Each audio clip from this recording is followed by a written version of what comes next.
Boa noite a todos, graça e a paz de Jesus aos irmãos. Nós vamos começar a nossa conversa deste semestre, o lado B dos milagres de Jesus. O que despertou em mim o desejo de falar a respeito dos milagres de Jesus com uma outra ótica, ou a partir de um outro ponto de vista, foi o conflito constante que observo na minha atividade pastoral, um conflito que ocupa o coração e a mente das pessoas que buscam a Deus com sinceridade, com intensidade, com legitimidade, com grande necessidade, e se veem frustradas nessa busca.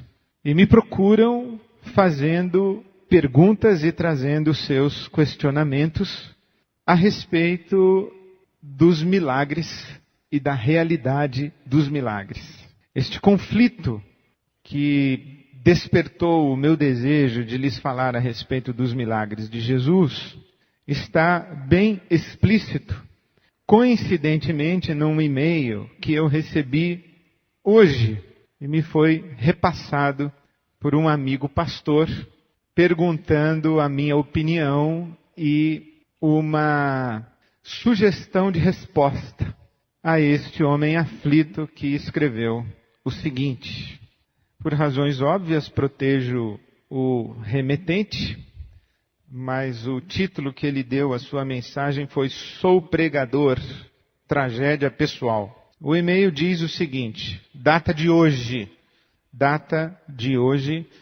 17 de março de 2008. Sou pregador da palavra e depois de anos querendo um segundo filho, aconteceu. Após 6 meses de gestação, nasceu e depois de 2 dias faleceu. À medida que o tempo passa, meu coração tem ficado mais apertado e por muitas vezes tenho dito ao Senhor que como vou subir no púlpito para pregar se ao orar pela minha família, pela minha filha, ela não sobreviveu? Como continuar acreditando em Deus? Não que Ele não exista, mas sinto que fui traído por Ele e que Ele não ouve mais minhas intercessões. Simplesmente ter fé?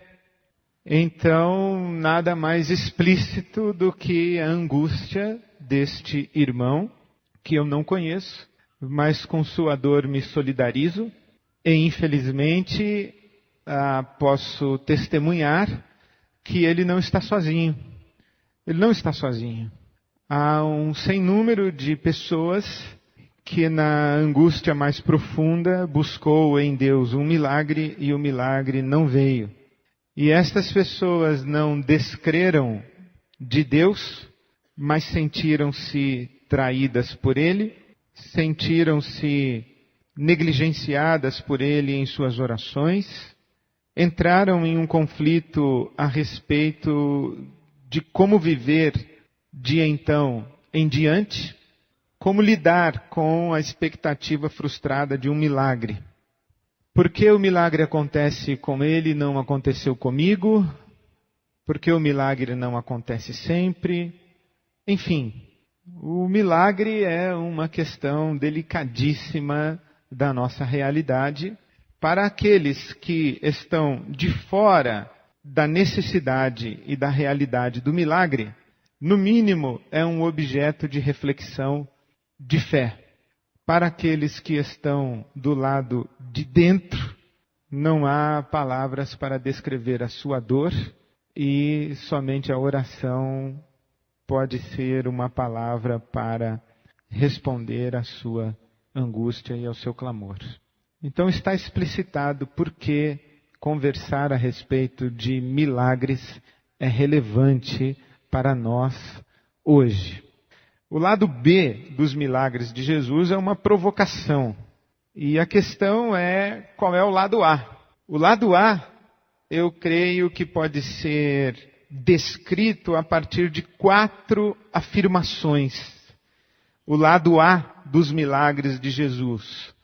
Em primeiro lugar, quando se fala a respeito dos milagres de Jesus do lado A, ou o lado A dos milagres de Jesus, afirma que os milagres atestam a divindade de Jesus. Em outras palavras, Jesus andou sobre as águas porque ele era Deus. Então, como é que você prova que Jesus de Nazaré, um ser humano, é Deus encarnado?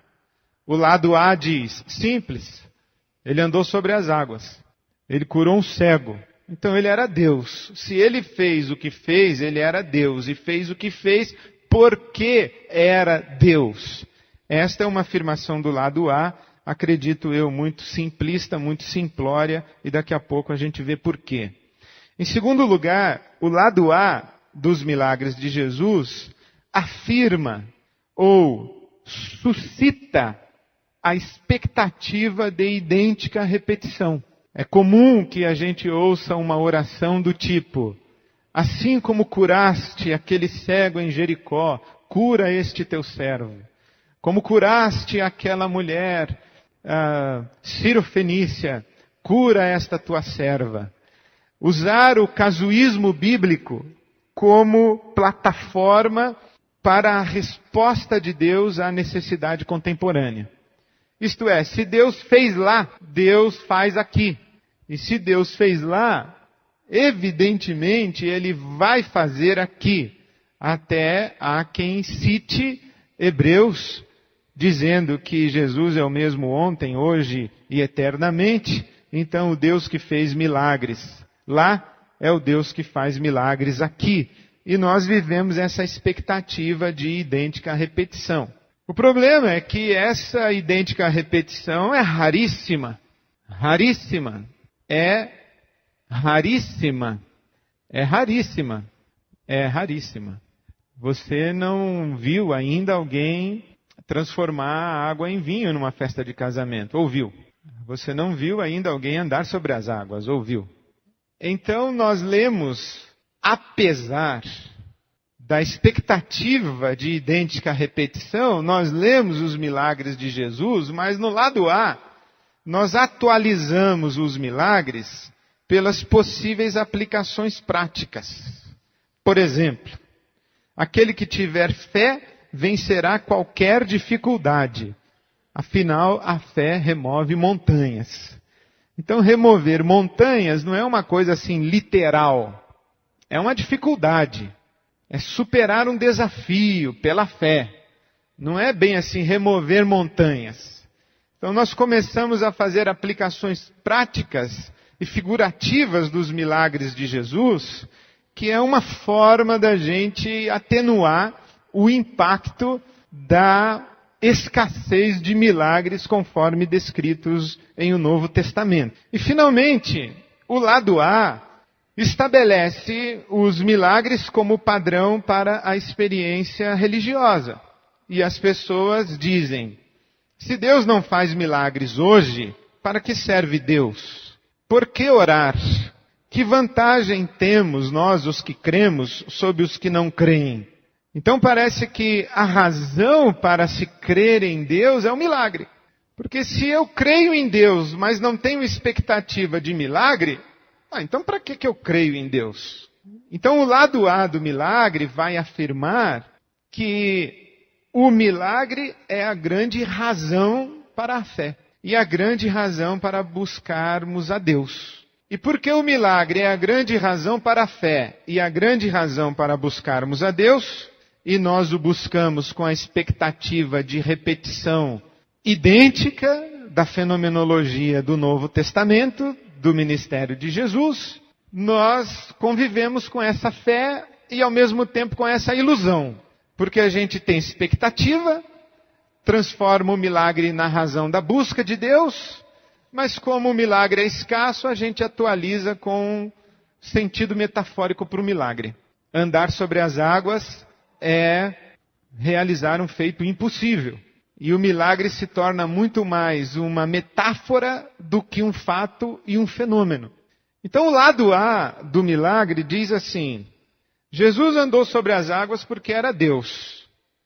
Como Jesus continua sendo Deus, ele pode andar sobre as águas hoje. Então eu espero que ele faça isso. Só que como ele não faz, eu dou uma explicação metafórica para o milagre. Mas se eu tiro a possibilidade da realidade do milagre, eu já não sei mais por que é que eu busco a Deus, porque a base para a minha experiência religiosa é o milagre. Então o lado A está resumido nestas 4 afirmações. Primeira, os milagres atestam a divindade de Jesus. Segunda, os milagres suscitam a expectativa de idêntica repetição. Terceiro, os milagres são atualizados pelas possíveis aplicações práticas metafóricas. E 4, os milagres são o padrão para a experiência religiosa. Então vamos ao lado B. Creio eu que a única perspectiva legítima da pessoa e obra de Jesus de Nazaré é aquela que o enxerga mediante a lente da sua identidade messiânica, conforme apresentada no Antigo Testamento, a Bíblia hebraica. Se você vai olhar para Jesus de Nazaré e vai enxergá-lo com alguma identidade, a identidade primeira de Jesus de Nazaré é esta: ele é o Messias, prometido ao povo hebreu, promessa essa registrada no Velho Testamento. Se Jesus não é o Messias, não adianta dizer que ele é filho de Deus. Se Jesus não é o Messias, não adianta dizer que ele é criador. Ele é o Messias. É a partir dessa identidade messiânica que se constrói toda a identidade de Jesus. Essa é a porta de entrada. Ou ele é o Messias ou ele é um charlatão. Ele é um falso. Porque só podemos interpretar Jesus a partir de uma interpretação do Messias. Porque ele é o Messias. Inclusive, o nome Jesus de Nazaré, o que era comum na antiguidade, dar nome às pessoas ou pela sua cidade de origem, como Maria Madalena, Maria de Magdala, como Jesus de Nazaré, ou como um nome referindo-se ao pai. Por exemplo, Simão Bar-Jonas, Simão filho de Jonas. Então, Jesus é Jesus de Nazaré, vírgula, o Cristo. O Cristo é o ungido. Cristo é a palavra grega para Messias. Então, o que é que o Novo Testamento está afirmando? Que Jesus de Nazaré é o Messias. E nós incorporamos esse título Messias ao nome e achamos que Jesus Cristo é nome. Jesus é nome, Cristo é título. Então, a identidade de Jesus é messiânica. Jesus o Messias, Jesus o Cristo. E a única perspectiva legítima da pessoa e da obra de Jesus é esta, que o enxerga mediante a lente da sua identidade messiânica, conforme apresentada no Antigo Testamento. Porque você observa as duas imagens que servem de recurso didático para a nossa reflexão, esse peixinho no saquinho de água, o saquinho plástico com peixinho, é um milagre fora de contexto, é um milagre sozinho.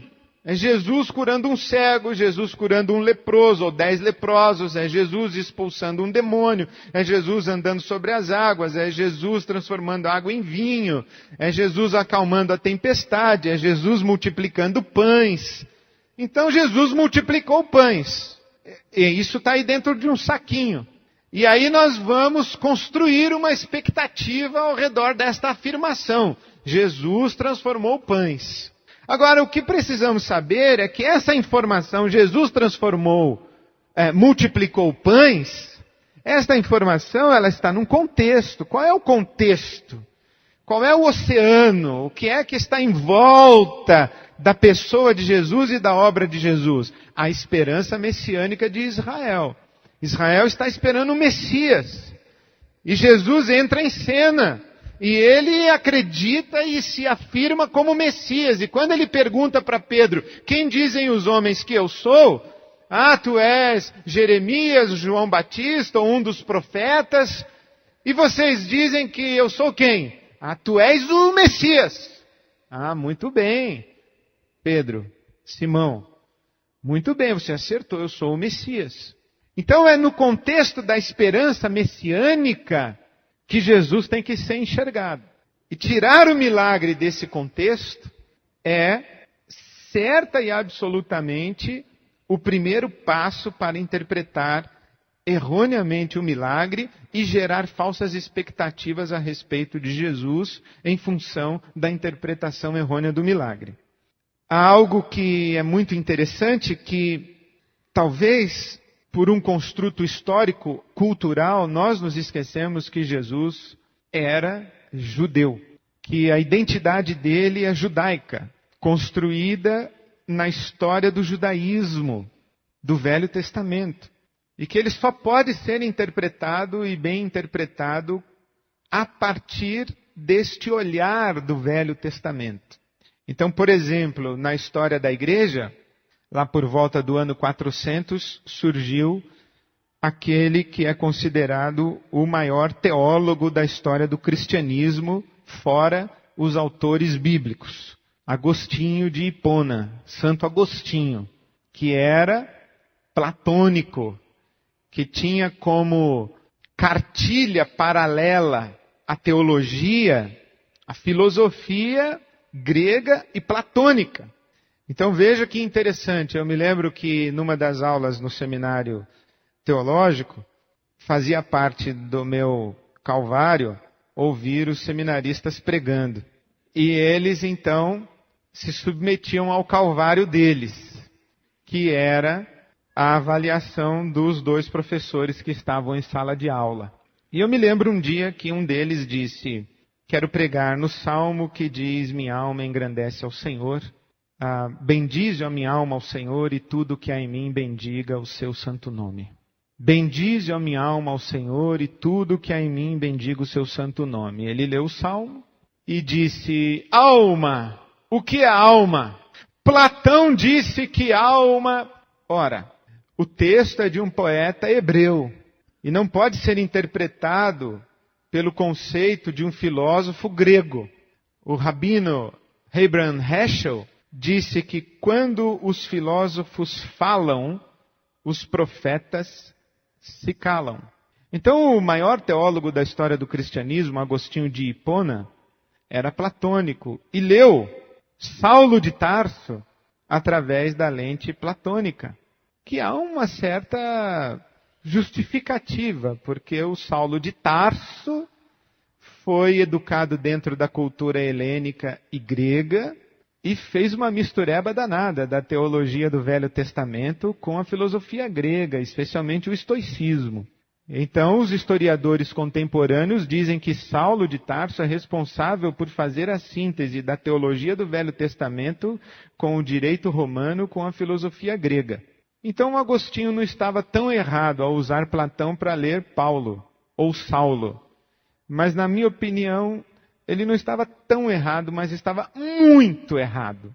Passados 1000 anos de Agostinho, lá por volta de 1400, aparece o que é considerado o segundo maior teólogo da história do cristianismo, o senhor Tomás de Aquino, que era aristotélico, que tirou Platão e usou Aristóteles. Então nós temos essa lente da filosofia grega para interpretar o cristianismo cujo berço é hebreu, é judaico. E por isso acredito que nós temos essa confusão hoje no cristianismo contemporâneo. É urgente nós voltarmos aos profetas para perguntar a eles o que eles pensavam a respeito de Jesus e como é que eles interpretariam Jesus de Nazaré e se colocariam sobre ele a unção messiânica. A identidade messiânica de Jesus de Nazaré é, portanto, a lente através da qual devem ser lidos e compreendidos todos os seus milagres, isto é, seus sinais. Veja o que diz João 20, versos 30 e 31. Esta é uma citação do Novo Testamento judaico, publicado pela editora Vida, que eu recomendo aos senhores. É uma tradução muitíssimo interessante de David Stern.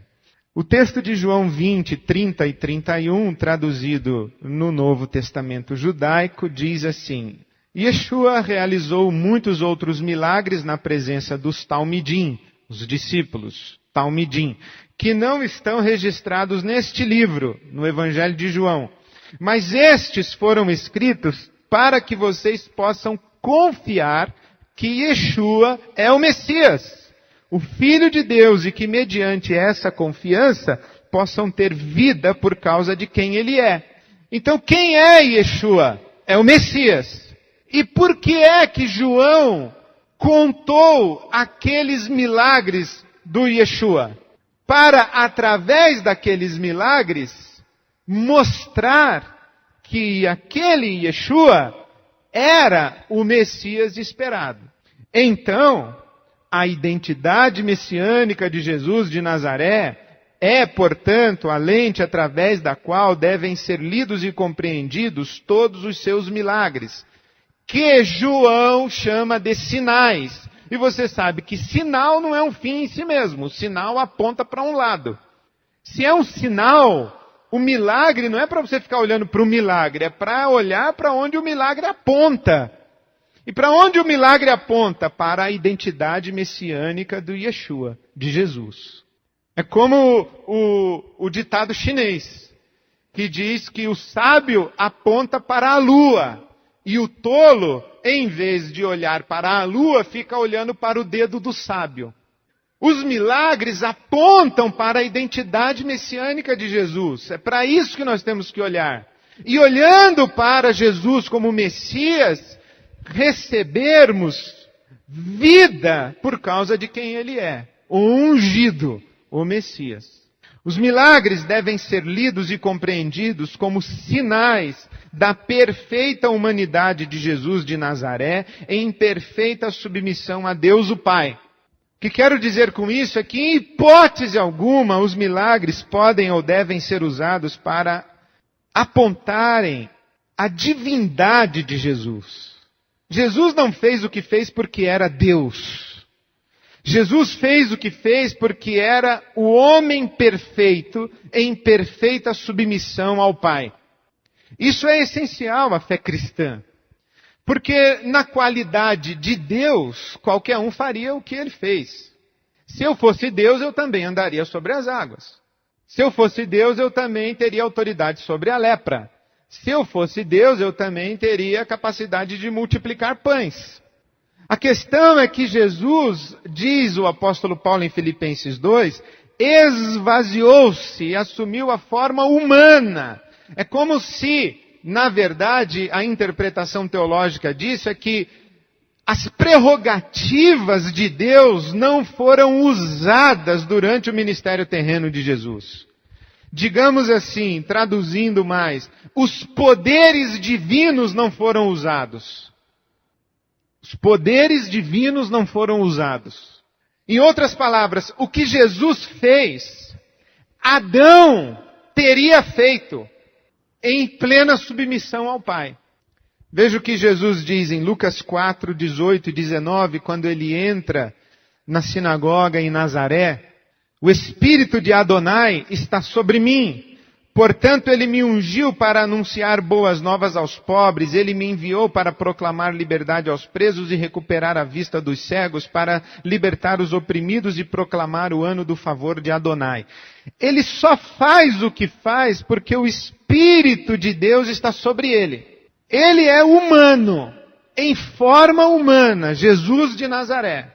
Mas o Espírito de Deus está sobre ele e por isso ele faz o que faz. Não é porque ele é o humano perfeito apenas, mas para ser humano perfeito, há necessidade de que esse humano esteja em perfeita submissão a Deus o Pai.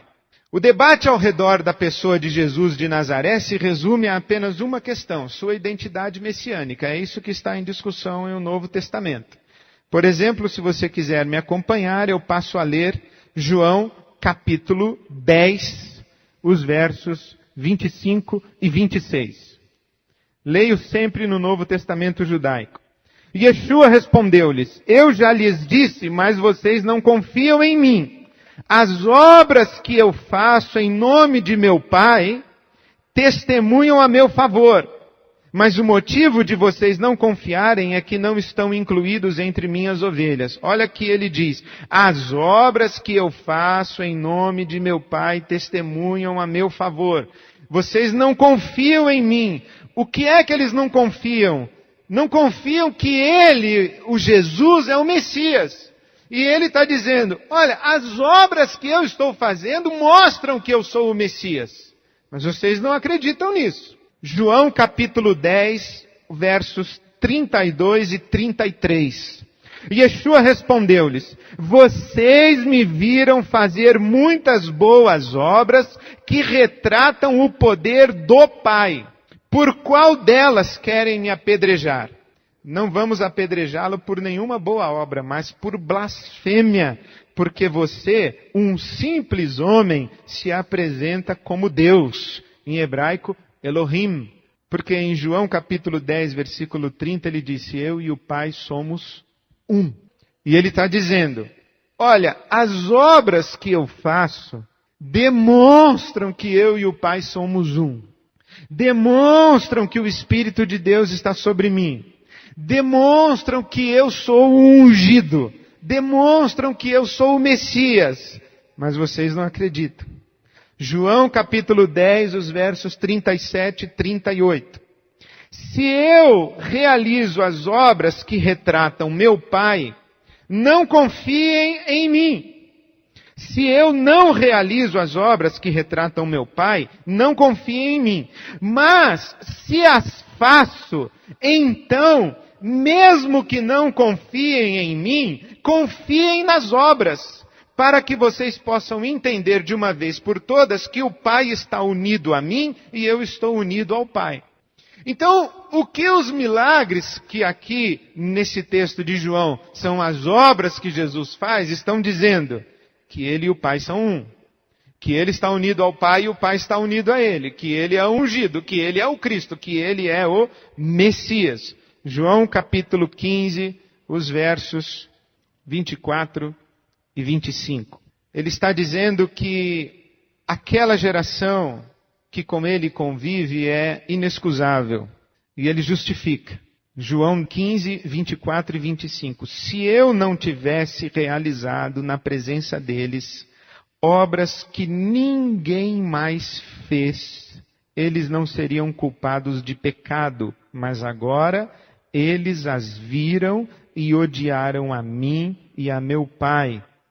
Mas isto aconteceu para cumprir as palavras da Torá deles, onde se lê: odiaram-me sem razão. Então veja que Jesus é o Messias esperado e aquela geração está sendo condenada por não recebê-lo como Messias. E aquela geração não tem desculpa. Por quê? Porque Jesus está dizendo: eu fiz as obras que testificam, que testemunham, que demonstram que eu sou o Messias. Eles não têm desculpa. Se eu não tivesse feito as obras que só o Messias poderia fazer, então eles teriam desculpa. Se eu simplesmente tivesse chegado dizendo: eu sou o Messias, mas eu não tivesse feito as obras que o Messias tinha que fazer para provar que é o Messias, então eles teriam desculpa. Mas a questão é que eu fiz. Então eles não têm desculpa. E quando ele diz aqui, as obras que ninguém mais fez, é porque tem uma peculiaridade nessa ação de Jesus. É que ele faz as obras que só o Messias faria. E ele faz as obras que são características, são explicitamente definidoras e reveladoras do Messias. Então, em síntese, o lado B dos milagres de Jesus é este lado que diz o seguinte: está vendo? Ele é o Messias. Se não fosse o Messias, não teria feito. Só o Messias poderia fazer isso. E para que você consiga enxergar no milagre de Jesus a revelação da sua identidade messiânica, o que é que você precisa fazer? Você precisa conhecer toda a esperança messiânica. Tudo que foi dito para Israel, para que Israel reconhecesse o Messias quando o Messias chegasse. Então você tem que ir para onde? Você tem que ir para o Velho Testamento e para a esperança messiânica. Não é para Platão, nem para Aristóteles, não é para a Grécia. Você tem que ir para os profetas, você tem que ir para a Bíblia hebraica.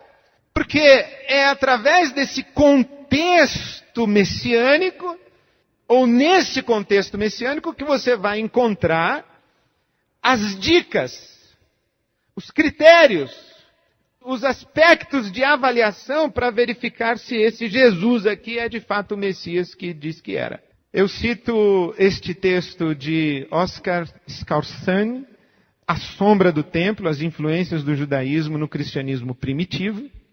Ele diz o seguinte: é uma experiência fascinante ler os evangelhos da perspectiva da objeção judaica. Onde estão os sinais do reino? O que é que este autor está dizendo para nós? Que os biógrafos de Jesus escreveram os evangelhos em resposta a uma objeção judaica. Qual era a objeção judaica? Esse Jesus não é o Messias. É falso.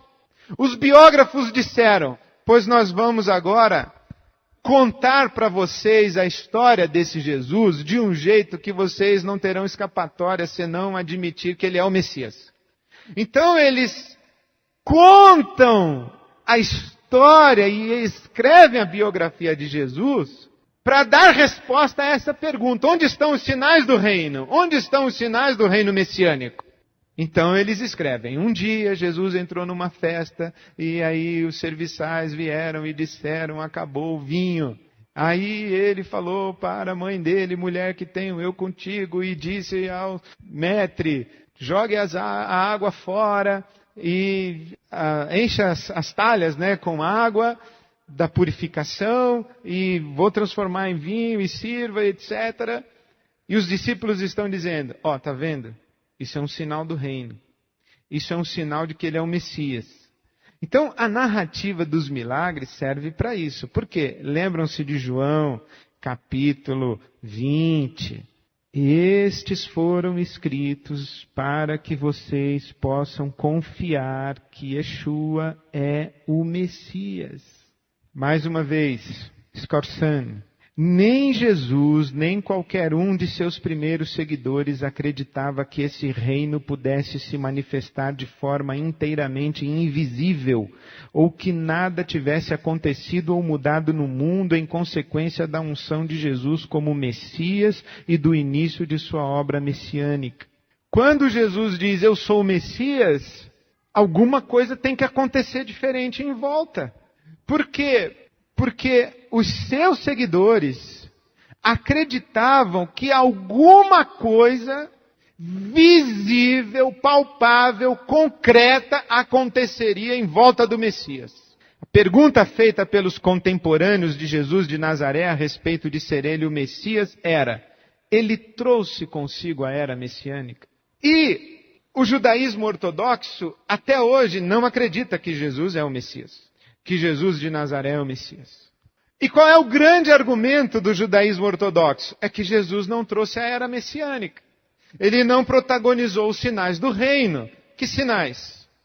4 sinais eram esperados do Messias. Primeiro sinal, em Ezequiel 37, 26 a 28, ele construiria o 3º templo. Primeiro templo de Salomão. O segundo templo de Zorobabel, que foi destruído por Roma. O Messias vai reconstruir o 3º templo. Aí João diz assim, ele reconstruiu, porque ele passou em frente ao 2º templo e disse, destruam esse que eu vou reconstruí-lo em 3 dias. Então João tem resposta para isso. Segundo sinal do Messias, ele reunirá todos os judeus de volta na terra de Israel. Isaías 43, 5 e 6. Terceiro sinal, ele trará uma era de paz mundial. Isaías 2:4. Quarto sinal, ele espalhará o conhecimento universal a respeito do Deus de Israel, unindo toda a raça humana numa só. Deus será o rei sobre todo o mundo, e neste dia Deus será único e seu nome será único. Zacarias 14, versículo 9. Então, o que o judaísmo ortodoxo diz?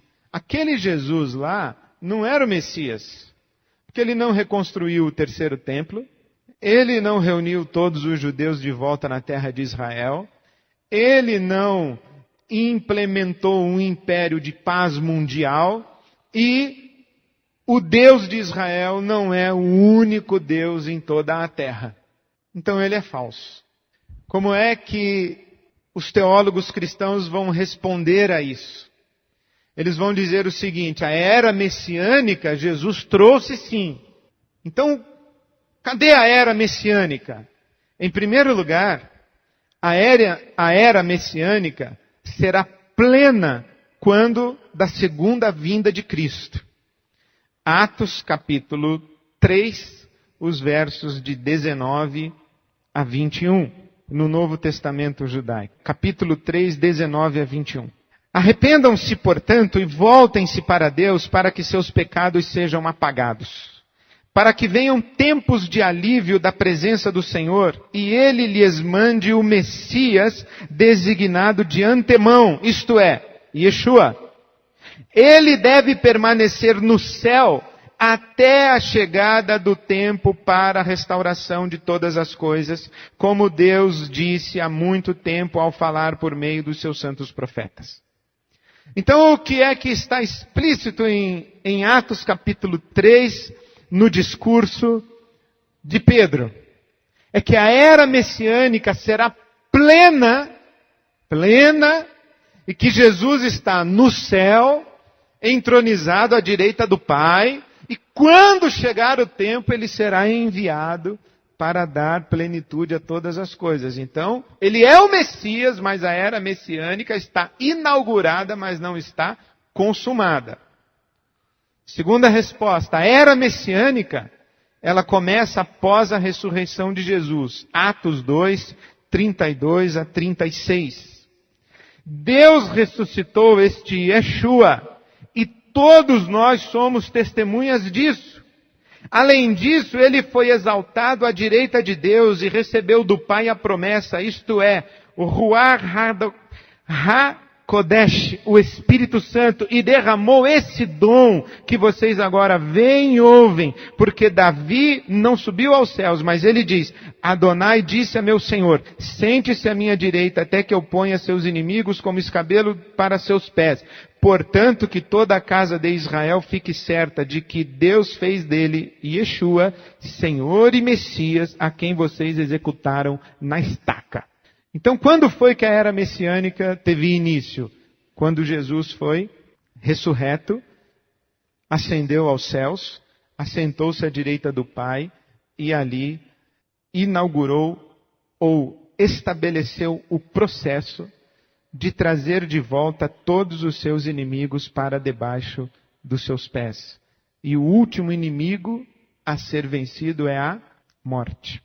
A era messiânica, quando começou? Quando Jesus foi batizado por João Batista. Não há dúvida, novamente Scorsese, não há dúvida que o batismo de Jesus foi compreendido em seus primeiros momentos como uma unção messiânica.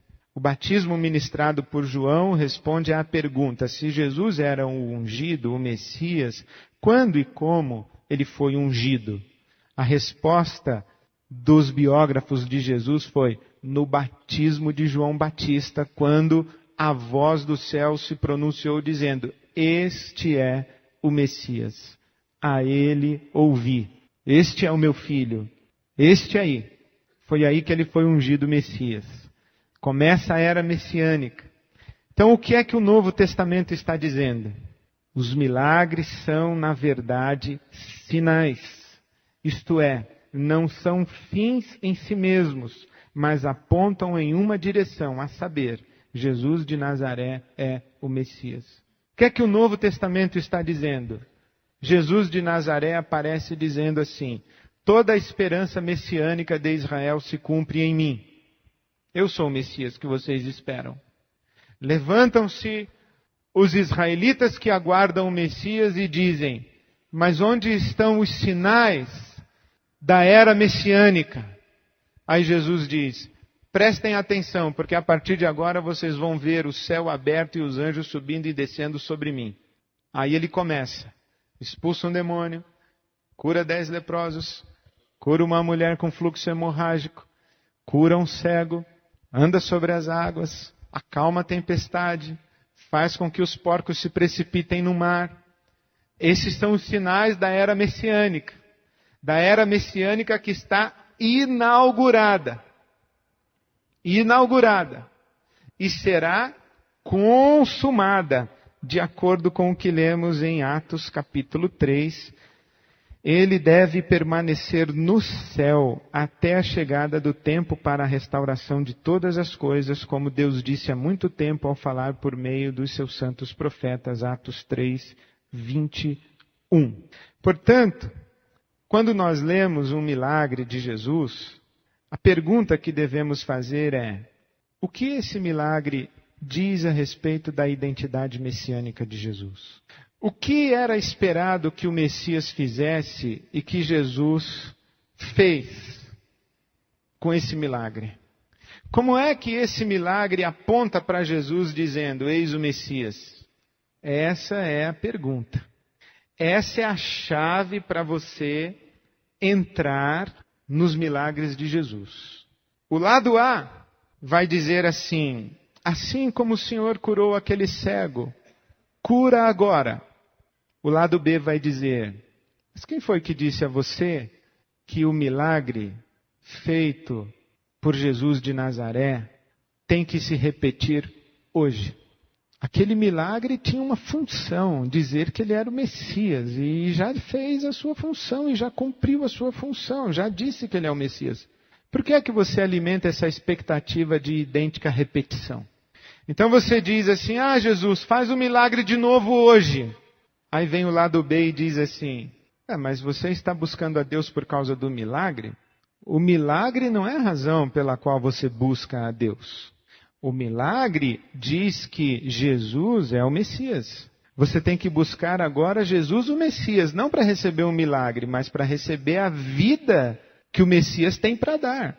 Essa tentativa de querer transportar a fenomenologia de milagres do Novo Testamento, conforme aconteceu no ministério de Jesus, para os dias de hoje, ipsis literis, é uma expectativa frustrada e não autorizada pela Bíblia Sagrada. Significa que Deus não faz milagres hoje? Não significa, não estou dizendo isso.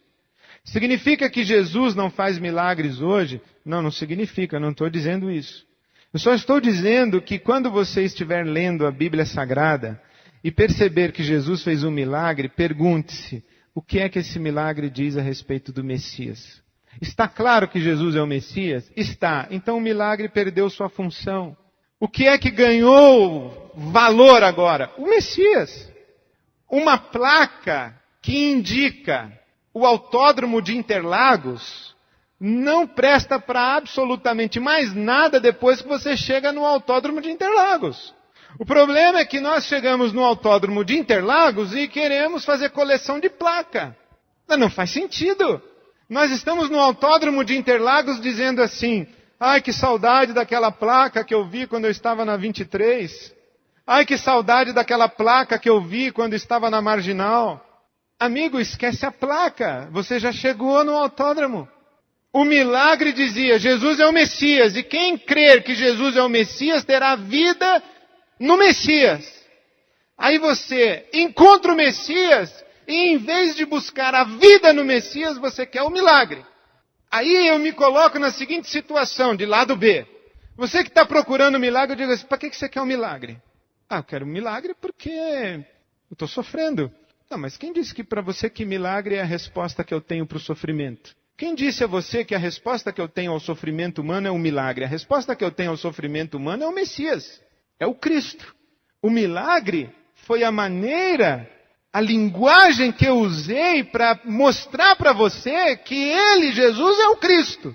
Não, eu já sei que ele é o Cristo. Falei, então você não precisa do milagre, você precisa do Cristo.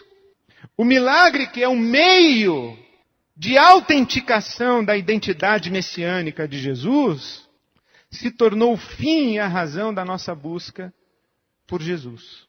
É por isso que o discipulado está distorcido e a igreja, na sua grande parte, é um amontoado de crianças carentes do Papai do Céu e que ainda não descobriu que a grande dádiva de Deus à humanidade é o Cristo, não é o milagre do Cristo. E que a grande bênção de Deus aos seus filhos não é o milagre, é a formação do caráter de Cristo nos seus filhos. Nós estamos olhando para a ponta do dedo e não estamos olhando para a lua. Cristo é a lua. E quem enxergou a lua não precisa mais do dedo. Bem-aventurados aqueles que viram a lua sem ver os dedos. Porque aquela geração é bem-aventurada, porque viu e creu. Jesus diz, bem-aventurados os que não viram e creram. Bem-aventurado é quem conseguiu perceber que o dedo apontava para a lua e viu a lua. Agora, mais bem-aventurado ainda é aquele que não viu nem o dedo, mas já viu a lua. E somos nós. Mas nós queremos dedo, não queremos lua. E Deus fica dizendo para nós, meus filhos, eu lhes tenho a lua e vocês clamam por dedo. Eu lhes dei o Cristo e vocês clamam pelas placas que apontam para o Cristo. Alguma coisa está muito errada em nossa relação, diria o nosso Pai Celestial. Bom, então Deus não faz mais milagres hoje? Não estou dizendo isso. Eu estou dizendo que milagre não é a razão de ser da nossa busca de Deus e da nossa confiança em Deus. Esta seria a resposta que eu daria para este irmão. Como eu posso continuar acreditando em Deus se eu clamei pela minha filha e ela não sobreviveu? Eu diria, você já tem a lua e está reclamando a falta do dedo. Mas eu sei que isso é uma resposta fria demais para um pai enlutado. Então a resposta tem que ser outra. Mas ao mesmo tempo, não há outra resposta aos pais não enlutados. Porque os pais não enlutados não estão fragilizados e fragmentados e abatidos. E são passíveis de um ajuste na sua fé, para que não vivam dependendo de dedos.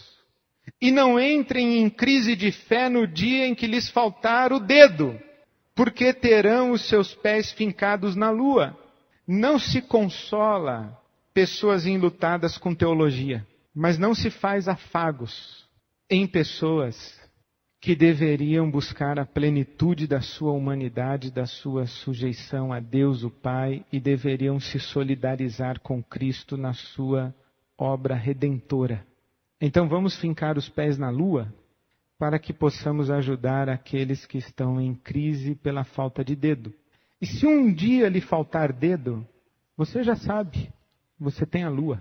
E você ouviu isso fora do seu luto, fora da sua dor.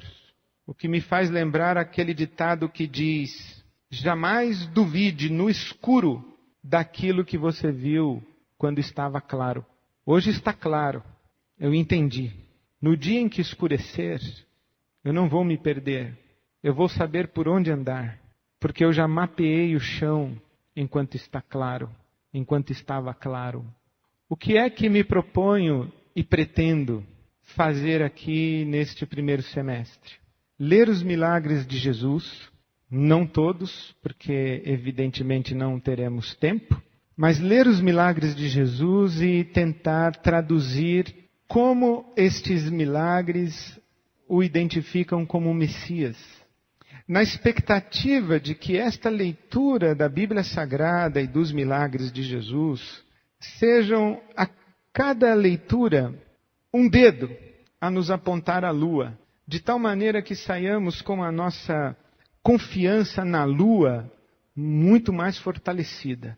O que eu espero é que cada dia que você vier aqui, ler o milagre de Jesus e perceber como esse milagre descreve Jesus como o Messias, você saia daqui dizendo, de fato, ele é o Messias. Não tenho ninguém a quem buscar senão ele, o Cristo. Vou buscar o Cristo, vou buscar o Cristo, vou buscar o Cristo. Porque quando nós buscamos o Cristo, aí tudo pode acontecer. Agora, enquanto buscamos o milagre do Cristo, nada acontece. Porque o milagre não é um fim em si mesmo. O milagre não é para o nosso conforto, para a nossa segurança. O milagre é para atestar a identidade de Jesus como o Cristo, o unigênito Filho de Deus. A resposta de Deus ao sofrimento humano não é o milagre, é Jesus Cristo. A resposta de Deus ao sofrimento humano não é o milagre, é Jesus Cristo. Eu espero que a cada leitura dos milagres nós tenhamos uma revelação de Deus a respeito de Cristo em nossos corações, porque esta é a resposta de Deus para as nossas vidas, no dia claro e no dia de escuridão. Que Cristo seja revelado a nós e receba de nossa parte a adoração que lhe é devida. Amém. Eu queria resumir o que nós falamos aqui.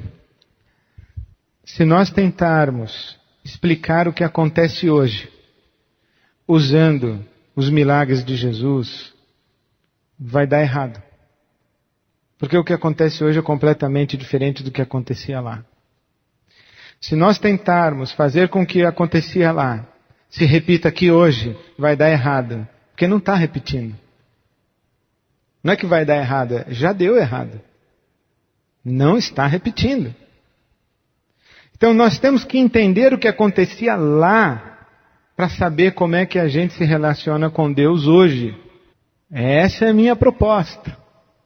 E o que eu estou querendo afirmar em primeiro lugar é que o que acontecia lá era uma fenomenologia toda especial e simbólica e cheia de conteúdo, dizendo: esse Jesus de Nazaré é o Messias, é o Cristo, Filho do Deus vivo. E quem crer nisso vai ter vida no nome dele. Esse é o resumo de hoje à noite. Agora tem mais um montão de segunda-feira aí pela frente para a gente continuar conversando sobre o lado B dos milagres de Jesus. Que Deus tenha misericórdia de nós e faça os seus milagres entre nós. Amém.